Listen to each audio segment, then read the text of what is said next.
My channel ఈరోజు ఏం జరగబోతుందో తెలుసుకుందామా? ఇంకా ఎపిసోడ్లోకి వెళ్ళిపోతే ప్రభావతి ఏమో ఇక మీనాని టిఫిన్ రెడీ అయిందా, అలాగే రోహిణికి పెసరట్టు, ఇంకా శృతికి ఆమ్లెట్ వేసావా అని వెనకాలనే ఇంతలోకి అప్పుడే బాలు అలాగే మీనాకు కూడా ఇష్టమైన పెసరట్టు ఉప్మా కూడా రెడీ అయిందా అని చెప్పేసి ప్రభావతిని అడుగుతాడు. ఇక ప్రభావతి, ఏంట్రా కొత్తగా చెప్తున్నావేంటి?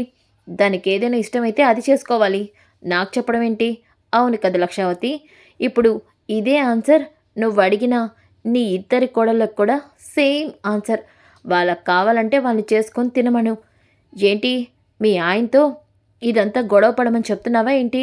ఎప్పుడు ఇంట్లో చేసేది నువ్వేగా, కొత్తగా ఏంటి వాడివన్నీ అడుగుతున్నాడు? అంటే అత్తయ్య, మీనా, నాకు తెలుసు నువ్వు ఈ లక్షావతికి సమాధానం చెప్పలేవు, కానీ నీ టైంని అలాగే నీ మాటల్ని వేస్ట్ చేసుకో మాకు. వీళ్ళకి నేను సమాధానం చెప్తాను కదా, నువ్వు పక్కకెళ్ళు అని చెప్పేసి ఇక చూడు లక్షావతి, ఈ రోజు నుంచి నీ డబ్బులమ్మ, నీ పాలరమ్మ కోడళ్ళు ఎలా అయితే బయటికెళ్ళి డబ్బులు సంపాదిస్తారో సేమ్ మీనా కూడా ఈ రోజు నుంచి అలాగే పూల కొట్టు దగ్గర కూర్చొని డబ్బులు సంపాదిస్తుంది. కాబట్టి ఇంట్లో తనకు కూడా అన్ని పనులు చేసి పెట్టాలి. తనకి నచ్చిన టిఫిను, అలాగే నచ్చిన వంట, ఇక అలాగే ఇంట్లో పనులు అన్నీ కూడా మీనాకి మీరే చేసి పెట్టాలి అని వెనకాలనే ఇక ప్రభావతి, బాగుంది, ఈ అమ్మగారు దేశాన్ని ఉద్ధరిస్తున్నారు కదా, ఆ పూల కొట్టు మీద లక్షలు సంపాదించేస్తుంది కదా, మరి దీని కింద సేవలు చేయాలి మరి. అవునా? అయితే ఆ పాలరమ్మ లక్షలు సంపాదిస్తుందా నెలకి? చెప్పు, ఆ లక్షలతో నువ్వు దేశాన్ని ఉద్ధరిస్తున్నావా ఏంటి? ఏవండి, ఏంటి ఆ మాటలు? మేనా, నువ్వు సైలెంట్గా ఉంటే ఈ లక్షావతి నీతో బయట పూలు అమ్మిస్తుంది, ఇంట్లో పనులన్నీ కూడా చేయిస్తుంది. అందుకే నువ్వు కాసేపు సైలెంట్గా ఉండు అని అంటూ ఉంటే ఇక అప్పుడే రోహిణి, శృతి కూడా కిందికి వస్తారు. ఇక రోహిణి, ఆంటీ ఏమైంది? ఉదయాన్నే బాలుతో ఏంటి గొడవ? గొడవ కాదు, వీడు ఇంట్లో ఉంటేనే నస, గోల, చిరాకు. అంత ప్రాబ్లంగా ఉంటే నాన్న చెప్పాడుగా పల్లెటూరుకి వచ్చేమని.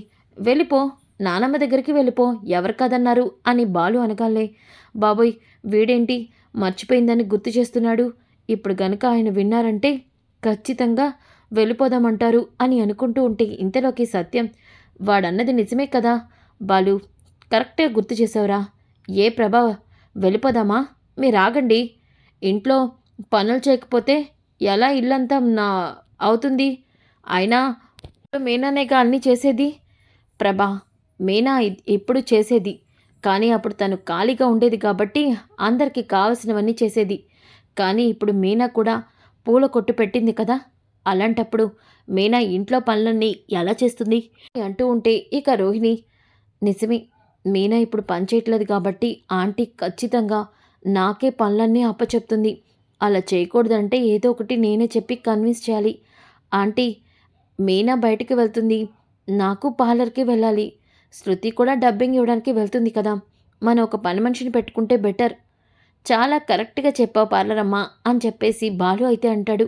ఇక మనస్, వీడింత ఈజీగా ఒప్పుకోడే అని అనుకుంటూ ఉంటే ఇక శృతి, అంతే కదా, మరి మీనా ఇంట్లో చాలా పనులు చేసేది, మరి అప్పుడెందుకు పని మనిషిని పెట్టలేదు? ఇప్పుడేంటి రోహిణి, మీనా పూల కొట్టు పెట్టగానే పని మనిషి కావాలంటున్నావు?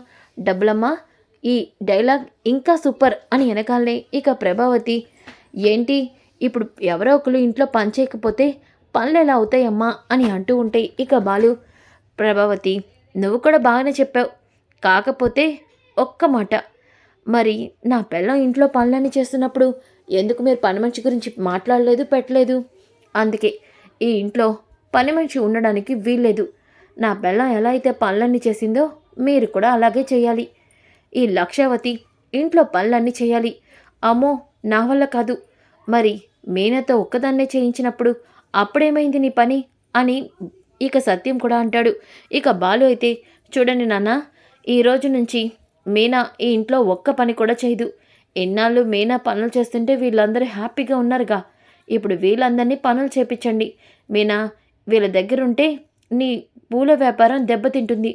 ముందు నువ్వు పద, అసలే చాలా ఆర్డర్లు వచ్చాయి, అందరికీ మనం పూలు సప్లై చేయాలి అంటూ బాలు అయితే మీనాని తీసుకుని వెళ్ళిపోతాడు. ఒరే ఒరే, ఆగరా, ఓయ్ మీనా ఆగవే అని అంటూ ఉన్న మీనా బాలు వెళ్ళిపోతారు. ఇక సత్యం, ప్రభా, ఇక ఇంటి బాధ్యత చూసుకోవాల్సింది నువ్వే. నేను నీకు చాలాసార్లు చెప్పాను, మీనా మీదే భారం మొత్తం వేస్తే తర్వాత ఇబ్బంది పడాల్సి వస్తుంది అని. ఈరోజు అదే ఇబ్బంది ఎదురైంది. దీనికి ఈ సమస్యకి పరిష్కారం నువ్వే చూసుకో అంటూ సత్యం కూడా వెళ్ళిపోతాడు. ఇక అమ్మ రోహిణి, ఆంటీ, నాకు పార్లర్‌కి టైం అవుతుంది అని అంటూ ఉంటే ఇక శృతి కూడా, అయినా మీనా ఒక్కర్తేగా అన్నీ చేసేది. ఇప్పుడు మీరు చేయండి, మీకు కూడా బాగా తెలుస్తుంది అంటూ అక్కడి నుంచి వెళ్ళిపోతుంది. ఇక ప్రభావతి, ఏంటి డబ్బున్న కోడల్ని తెచ్చుకుంటే హ్యాపీగా ఉండొచ్చనుకున్నా, కానీ నాకే ఇలా పనులు చెప్తారని అస్సలు అనుకోలేదే అని చెప్పేసి ప్రభావతి అయితే ఇక వంట చేస్తూ ఉంటుంది. ఇంతలోకి అప్పుడే మనోజ్ అయితే అక్కడికి వస్తాడు. అమ్మా, ఏంట్రా వాళ్ళతో సరిపోనట్టు నువ్వొగ్గోలా? అది కాదమ్మా, ఖర్చులకి కనీసం జోబులో చిల్లి గవ్వ కూడా లేదు. రోహిణి సినిమాకి తీసుకెళ్ళమని 2 రోజుల నుంచి గొడవ చేస్తుంది. డబ్బులు చూసి ఇస్తే బావుంటుందమ్మా. చూడు, నా దగ్గర చిల్లి గవ్వ కూడా లేదు. నీ ఇష్టం వచ్చినట్టు చేసుకో. నాకు మాత్రం సంబంధం లేదు. వెళ్ళరా, వెళ్ళు. నీ పెళ్ళాం అలా అడుగుతూ ఉంటేనైనా నీకు సిగ్గొస్తుంది. అప్పుడైనా నువ్వు ఏదో ఒక ఉద్యోగం చూసుకుంటావు. వెళ్ళిక్కడి నుంచి. అది కాదమ్మా, వెళ్ళమన్నానా అంటూ ఇక కర్రనైతే తీస్తుంది.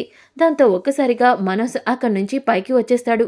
ఇక రోహిణి అయితే, ఆంటీ, అలాగే ఇంట్లో వాళ్ళందరినీ చూస్తుంటే ఖచ్చితంగా అందరూ నన్నే టార్గెట్ చేస్తున్నట్టు అనిపిస్తుంది. ఎలా అయినా సరే నేను పని కూడా చేయకుండా దాక్కోవాలి, ఏదో ఒకటి చేయాలి అని అనుకుంటూ ఉంటే అప్పుడే మనోజ్ పైకొస్తాడు. రోహిణి, రోహిణి, ఏమైంది మనోజ్? అర్జెంటుగా ఒకసారి మావయ్య గారికి ఫోన్ చేయి. ఏ మావయ్య గారికి? అలా అంటావేంటి రోహిణి? మీ నాన్నగారికి. ఏ మనోజ్, మా నాన్నకెందుకు ఫోన్ చేయమంటున్నావు? నాకు అర్జెంటుగా ఒక షోరూమ్ కావాలి. అది మీ నాన్న వల్లే అవుతుంది. త్వరగా మావయ్య గారికి ఫోన్ చేసి షోరూమ్ గురించి అడుగుదాం. కింద ఉద్యోగం చేయాలంటే నా వల్ల అవ్వటం లేదు. ఈరోజు తాడో పేడో తేలిపోవాలి. మనోజ్, ఇంత అర్జెంటుగా నాన్నకి కాల్ చేయాలంటే నాన్న పనిలో ఉంటారు, కుదరదు. నాన్నకి ఫ్రీ అయ్యాక కాల్ చేశారు, అప్పుడు నేను నీతో మాట్లాడిస్తాను. నువ్వేం చేస్తావో నాకు తెలీదు, కానీ నేను అర్జెంటుగా మావయ్యతో మాట్లాడాలి. మావయ్యని ఎలా అయినా సరే నా షోరూమ్ గురించి అడగాలి, అంతే అంటూ మనోజ్ అక్కడి నుంచి వెళ్ళిపోతాడు. ఇలా ఇరుక్కుపోయానేంటి? ఓ పక్కన ఆంటీ పార్లర్కి వస్తానంటుంది, ఇటు మనోజ్ ఏమో నాన్నకి ఫోన్ చేయమంటున్నాడు. ఈసారి నా బండారం మొత్తం బయట పడిపోయేలాగా ఉంది. దీని నుంచి ఎలా గట్టెక్కుతానో ఏంటో అని రోహిణి అయితే అనుకుంటుంది. ఇంకా ఒక పక్కన మీనా అయితే పూల కొట్లో కూర్చుంటుంది. ఇక మీనాకి, ఇదిగోండి పెళ్ళిళ్ళ ఆర్డర్కి పూలు తీసుకోండి. 5 కిలోల మల్లెపూలు, అలాగే 30 కిలోల బంతిపూలు అన్నీ కూడా మాలలు కట్టేసి రావాలి అని ఆర్డర్ ఇస్తూ ఉంటే మీనా చాలా సంతోషపడుతుంది. మీ ఆయన బాలు చెప్పాడమ్మా, నీ దగ్గర ఫ్రెష్గా పూలుంటాయని, అందుకే వచ్చాము అని అక్కడి నుంచి వెళ్ళిపోతారు. అలాగే ఇంకొకరు వస్తారు. మా ఇంట్లో ఓణీల ఫంక్షన్ ఉంది. మొత్తం మాకు కావాల్సింది 100 కిలోల బంతిపూలు, అలాగే ఒక 10 కిలోల దాకా మల్లెపూలు, ఇక కాగడాలు, అలాగే కనకాంబరాలు, ఇలా అన్నీ కూడా చెప్తూ ఉంటే మీనా చాలా సంతోషంగా లిస్ట్ రాస్తుంది. అలాగే అందరూ కూడా అడ్వాన్సులు ఇస్తూ ఉంటారు. అప్పుడే మనోజ్ వెళ్తూ మీనా కొట్టు వైపు చూస్తాడు. ఇక మీనాకి అడ్వాన్స్ డబ్బులు ఇవ్వడం చూసి ఒక్కసారిగా మనోజ్ షాక్ అయిపోతాడు. ఇదేంటి ఇలా పూల కొట్టు పెట్టిందో లేదో కాసుల వర్షం కురిపించేస్తున్నారుగా, ఆ మీనా దగ్గర అంత డబ్బుందేంటి అని చెప్పేసి మనోజ్ అయితే అనుకుంటాడు. ఇంకా ఒక పక్కన మీనా అయితే అలా అన్ని కాంట్రాక్టులు రావడంతో చాలా సంతోషపడిపోతుంది. ఇక రాత్రవుతుంది. బాలు అయితే, మీనా, ఏమైంది నీరసంగా ఉన్నావు? పూల కొట్లో కూర్చొని పూలు కట్టి కట్టి కాలు చేతి నొప్పులు వస్తున్నాయా? ఇట్రా, నేను నొక్కుతాను. పర్వాలేదండి, నాకు బాగానే ఉంది. కానీ మీకు అంతకంటే ఇంకొక ముఖ్యమైన విషయం చెప్పాలి. ఏంటి మీనా అది? ఈ డబ్బులు చూడండి, ఏంటి ఇన్ని డబ్బులున్నాయి? ఇవన్నీ అడ్వాన్స్ మాత్రమే. రేపు ఈ పూలన్నీ సప్లై చేశాక మనకి ఫుల్ అమౌంట్ వస్తుంది. ఏంటి మీ నన్ను అంటుంది? అవునండి, ఈరోజు నాకు 3 కాంట్రాక్టులు వచ్చినాయి. ఈ 3 ఆర్డర్లకి మనం పూలు పంపిస్తే మనకి 12,000 లాభం వస్తుంది. అవునా మీనా? అవునండి, ఇదంతా మీ వల్లే మన పూల బిజినెస్ ఇంత క్లిక్ అయింది. మీనా, ఇవేం చూసావు? నీకింకా బోల్డ్ అనే ఆర్డర్లు తెప్పిస్తాను, చూస్తూ ఉండు. త్వరలోనే నువ్వు ఒక పెద్ద పూల షాప్నే ఓపెన్ చేస్తావు. నిజంగా నాకు చాలా సంతోషంగా ఉందండి. ఈ డబ్బులు రాగానే నేను అత్తయ్యకి ఇస్తాను. ఏంటి ఇచ్చేది? ఆ లక్షవతికి డబ్బులన్నీ ఇస్తే గుటుక్కుమని గుడ్డు మింగేసినట్టు మింగేసిద్ది. చూడు మీనా, అలాంటి ఆలోచనలు నువ్వేమీ పెట్టుకోవద్దు. ఈ డబ్బులు నీ కష్టార్జితం కాబట్టి వీటన్నిటినీ కూడా పక్కన పెట్టు. నీకు కావాల్సినవి కొనుక్కుందువా. ఇంకొకసారి నువ్వు వాళ్ళని వీళ్ళని చేయిచార్చి డబ్బులు అడగాల్సిన పరిస్థితి రాదు. ఇంకా నీకు అంతగా ఇవ్వాలి అనిపిస్తే మీ అమ్మకి, సుమతికి ఏమైనా కొనేసి ఇవ్వు. సరేనా? నిజంగా మీరు చాలా మంచివారండి. మరీ నన్ను అంత పొగడమాకే. ముందు నువ్వు బాగా అలసిపోయో పడుకో అంటూ మీనానైతే ఇంకా బాలు పడుకోమని చెప్తాడు. ఇంకా ఉదయం అవుతుంది. ఉదయమైన తర్వాత మనోజ్ అయితే ఇక ప్రభావతి దగ్గరికి వెళ్ళి, అమ్మా డబ్బులు పోరా, నా దగ్గర లేవని చెప్పాను కదా, పదే పదే అడిగావో ఈ అట్ల కాడ పెట్టి మూతి కాల్చేస్తాను. అది కాదమ్మా అని అంటూ ఉంటే ఇక బాలు, ఏంటి లక్షావతి, నీ ముద్దుల కొడుకు ఏదో కావాలని అడుగుతున్నాడు. నువ్విస్తావా నన్ను ఇవ్వమంటావా? ఏంట్రా నువ్వంటుంది? నాకు అర్థమైందిరే, నీ ముద్దుల కొడుకు నేనేం అడుగుతున్నాడో. కొంపతీసి వీడికి నేను ఉద్యోగం పోయిన విషయం తెలిసిపోయిందా? అమ్మని డబ్బుల కోసం అడుగుతున్నానని అర్థమైపోయిందా? నా పని అయిపోయినట్టే అని భయపడుతూ ఉంటే ఇక ప్రభావతి, ఏంట్రా నువ్వంటుంది? నాకు తెలుసు లక్షావతి, వీడు నీ దగ్గరికి వచ్చి ఏం చేస్తున్నాడో. వీడు నీకు చపాతీలో లేదంటే రొట్టెలో వేయమని చెప్తున్నాడు కదా. వీడి మొహం తిండి తప్ప ఇంకో గోలుండదుగా వీడికి అని వెనకాలే అమ్మయ్యా అని అనుకుంటాడు ఇక ప్రభావతి. అలాగే మీనా ఇక బాలు ఇంట్లోంచి వెళ్ళిపోతారు. ఇంతలోకి మీనా అయితే ఆర్డర్ మీద వచ్చిన పూలన్నింటినీ కూడా సంచులతో ఇచ్చేస్తుంది. ఇక వాళ్ళు మీనాకి మిగిలిన అడ్వాన్స్ డబ్బులు కూడా ఇస్తారు. ఆ డబ్బులన్నీ తీసుకొని మీనా వెళ్తూ ఉంటే ప్రభావతి, మనోజు షాక్ అయిపోతారు. ఏంటి ఈ పూల అమ్మాయి ఎన్ని డబ్బులు తెచ్చుకుంటుంది? అమ్మా, నిన్న కూడా మీనాకి చాలా డబ్బులు ఇచ్చాడు చాలామంది.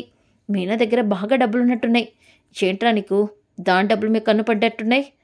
అది కాదమ్మా, నోర్మొయ్, నీ పనేది చూసుకో, వెళ్ళు, నేను టిఫిన్ తీసుకొచ్చి ఇస్తాను అని వెనకాలనే ఇక మనోజు, అమ్మ ఇలాగే అంటుంది, మీనా బీరువాలో బోల్డెన్ డబ్బులు పెట్టిందిగా, చెప్తా అని చెప్పేసి మీనా ఇక బీరువాలో డబ్బులు పెట్టేసి తాళం వేసి ఇక ఆ తాళం అక్కడే దాచిపెట్టి అక్కడి నుంచి కిందకి వెళ్ళి ఇక పూల కొట్టు దగ్గర నుంచుంటుంది. ఇంతలోకి మనోజు ఎవరూ లేకపోయేసరికి ఇక మీనా వాళ్ళ గదిలోకి వెళ్ళి బీరువాలో ఉన్న డబ్బులనైతే తీస్తూ ఉంటాడు. ఇక ఇంతలోకి అప్పుడే ప్రభావతి అయితే వస్తుంది. రాగానే ఇక మనోజ్ బీరువాలో డబ్బులు తీయడం చూస్తుంది. ఒరే మనోజ్, ఏం చేస్తున్నారా నువ్వు? బీరువాలో డబ్బులు తీస్తున్నావేంటి? అమ్మా, ఈ బీరువాలో డబ్బులు ఇలా ఉండడం తప్ప ఎందుకు పనికిరావు. ఆ తాగుబోతు బాలు గడిగి ఈ డబ్బులన్నిటితో తాగేసి జల్సాలు చేస్తాడు. అందుకే ఇవి నేను తీసుకుంటున్నాను. నోర్ముయ్, వాడు ఈ ఇంటి మొత్తాన్ని పోషిస్తున్నాడు. వాడే కనుక డబ్బులు ఇవ్వకపోతే ఈ ఇంట్లో ఎవ్వరికి తిండి కూడా ఉండదు. అలాంటిది వాడి గురించి అలా మాట్లాడుతున్నావేంట్రా? అమ్మా, నాకు డబ్బులు కావాలి, నువ్వు ఇవ్వమంటే ఇవ్వో. అయినా ఆ మీనా పూల కొట్టు మీద ఇన్ని డబ్బులు సంపాదిస్తుంది. ఈ డబ్బులన్నీ తీసుకెళ్ళి వాళ్ళ పుట్టింటి వాళ్ళకి ఇస్తుంది. అవసరమా? అది కాదురా, నువ్వేం చెప్పొద్దు. ఈ డబ్బులతో నేను రోహిణిని సినిమాకి, అలాగే ఏదైనా షాపింగ్ మాల్కి తీసుకెళ్ళి మంచి బట్టలు కొంటాను. ఒరేయ్, నేను చెప్పేది వినరా? నువ్వేం చెప్పినా నేను విన్నావు. ఈరోజు రోహిణికి సినిమాకి తీసుకెళ్లాల్సింది అని మనోజ్ అయితే అక్కడి నుంచి వెళ్ళిపోతాడు. ఇంకా రాత్రి అవుతుంది. రాత్రి అయిన తర్వాత మనోజ్ అయితే ఇక రోహిణితో పాటు ఇంటికైతే వస్తాడు. రోహిణి, ఆంటీ, మనోజ్ నాకు 2 డ్రెస్సులు కొన్నాడు చూడండి ఆంటీ. ఎప్పుడు కొనమన్నా ఏ రోజు ఒక్క షాపింగ్ కూడా తీసుకెళ్ళాడు. అలాంటి మనోజ్ ఈరోజు నన్ను సినిమాకి తీసుకెళ్ళాడు. అలాగే మంచి మంచి డ్రెస్సులు కూడా కొన్నాడు. ఆంటీ, ఈ శారీ మీకు కూడా అని వెనకాలనే ఇక ప్రభావతి, ఎందుకు కొనడు? కష్టం ఒకరిది, సుఖం ఇంకొకరిది. ఈ విషయం కనుక బాలుగడికి తెలిస్తే ఇంట్లో ఎంత గొడవ అవుతుందో ఏంటో అని భయపడిపోతుంది. ఇంతలోకి ఒక్కసారిగా మీనా బీరువా మొత్తం వెతుకుతుంది. బీరువాలో డబ్బులు కనిపించవు. దాంతో మీనాకి కంగారు మొదలయ్యి ఇక గబగబా కిందకి వస్తుంది. ఇంతలోకి సత్యం, ఏమైందమ్మా మీనా, ఎందుకలా కంగారుగా ఉన్నావు? మావయ్య, ఉదయం పూలకి అడ్వాన్స్ డబ్బులు ఇచ్చారు, అవి బీరువాలో పెట్టా. ఇప్పుడు చూస్తే కనిపించట్లేదు. పూల వాళ్ళు ఇంటికొచ్చే సమయం అయింది. వాళ్ళకి డబ్బులు ఇవ్వాలి, అదే అర్థం కావట్లేదు. సరిగ్గా చూసావా అమ్మా? సరిగ్గా చూశాను మావయ్య. ఒకసారి బాలుగాడికి ఫోన్ చేయి, బాలు అయినా తీసుకున్నాడేమో అని అంటూ ఉంటే అప్పుడే బాలు ఇంటికైతే వస్తాడు. ఇక మనోజ్ అయితే కంగారు పడుతూ ఉంటాడు. ఇంతలోకి మీనా, ఏమైంది మీనా, ఏంటి, ఎందుకు నాకు ఫోన్ చేయమంటున్నారు నాన్న? అది కదండి, బీరువాలో పూలకి వచ్చిన అడ్వాన్స్ డబ్బులు పెట్టాను. కానీ ఆ ఆర్డర్ డబ్బులు కనిపించట్లేదు. మీరేమన్నా తీశారేమో మావయ్య మీకు నేనేం తీయలేదే. అసలు నేను ఉదయం నుంచి ఇంటికి కూడా రాలేదు కదా! మరదేంటి? పెట్టిన తాళాలు అక్కడే ఉన్నాయి. బీరువాలో డబ్బులెలా మిస్ అయ్యాయి? ఏంటే? అంటే నీ ఉద్దేశం ఏంటి? ఇంట్లో ఉంది నేనే. నీ బీరువాలో తాళం తీసి డబ్బులు నేను తీసేశానంటావా ఏంటిప్పుడు? అని ప్రభావతి అంటుంది. ఇక ఇంతలోకి మీనా నేనేమన్నానత్తయ్య? హలో లక్షవతి! ఏంటి తమరేదో ధర్మమూర్తి, న్యాయమూర్తి అన్నట్టున్నారు. అన్నీ దొంగ మొహాలే. ఒకసారి నాన్న దగ్గర 1,00,000 కొట్టేసి నీ ముద్దుల కొడుక్కి ఇచ్చింది నువ్వేగా. ఆ విషయం మాకు తెలీదా? నాన్న బీరువాలో డబ్బులు కొట్టేసింది వీడే అని నాకు తెలీదా? అని ఎనకాలనే ఇక మనోజ్ ఏంట్రా ఇప్పుడు? అంటే నీ భార్య దగ్గర డబ్బులు కొట్టేసి నేను రోహిణికి డ్రెస్సులు కొని అమ్మకి చీర కొన్నాననుకుంటున్నావా? చూసావా ఈ లక్షలు మింగేస్తున్నాడు ఎలా నిజాన్ని ఒప్పుకున్నాడో? నాకు ఖచ్చితంగా డౌట్ కొడుతుంది. ఏ రోజు కనీసం కర్చీఫ్ కూడా కొన్ని వీడు ఈ రోహిణి ఈ పాలనమ్మకి బట్టలు అమ్మకి చీర కొన్నాడంటే ఖచ్చితంగా ఆ డబ్బులు వీడే నొక్కేసుంటాడు. అమ్మా చూసావా వీడేమంటున్నాడు? ఏమండవేంట్రా? వాడికి అనుమానం వచ్చిందంటే వాడు ఖచ్చితంగా కనిపెట్టేస్తాడు అని భయపడుతూ ఉంటే ఇక మీనా అయితే ఏవండి మీరన్న మాట నిజమే. నిజంగానే ఈ మనోజే బీరువాలో డబ్బులు తీశాడు. చూసావా అమ్మా ఈ మీనా నా మీద ఎలాంటి నిందలు వేస్తుందో? మీనా బాలు అంటే తాగి ఏదేదో వాగుతాడు అనుకున్నాను.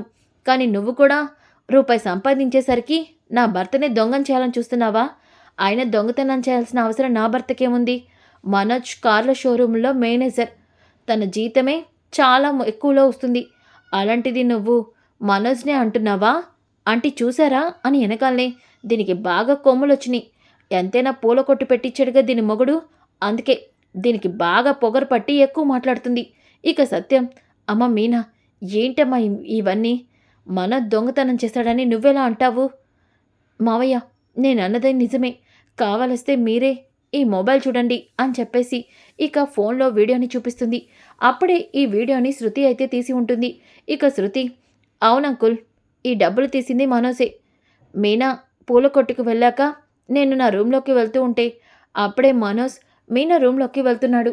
నేనప్పుడు మనోజ్ ఏం చేస్తున్నాడని పైకి వెళ్ళి చూస్తే బీర్ ఉన్న డబ్బులైతే తీశాడు. నేను ఇదంతా వీడియో తీశాను. మీనాకి చూపిద్దాం అనుకున్నాను. మీనా ఇప్పుడే వచ్చింది కాబట్టి మీనాకి చూపించాను. మనోజే ఆ డబ్బులు తీశాడు అని వెనకాలనే ఒక్కసారిగా బాలు మనోజ్ని అయితే కొడుతూ ఉంటే ఇక రోహిణి అయితే మనోజ్ని అలాగే బాలుని ఆపుతూ ఉంటే ప్రభావతి కూడా ఆపుతుంది. ఇక బాలు సిగ్గుందరా నీకు? ఆడవాళ్ళు సంపాదించిన డబ్బుల్నే దొంగతనం చేయాలనుకుంటావా? అసలు నువ్వు మనిషివేనరా మగాడివేనరా నువ్వు అంటూ ఇక మనోజ్ని అయితే తిడుతూ ఉంటాడు. సో ఫ్రెండ్స్ కమింగ్ ఎపిసోడ్ చాలా ఇంట్రెస్టింగ్గా ఉంటుంది. డోంట్ మిస్ ఈ వీడియో నచ్చితే లైక్ చేయండి షేర్ చేయండి. Thanks for watching back to my channel. ఈరోజు ఏం జరగబోతుందో తెలుసుకుందామా?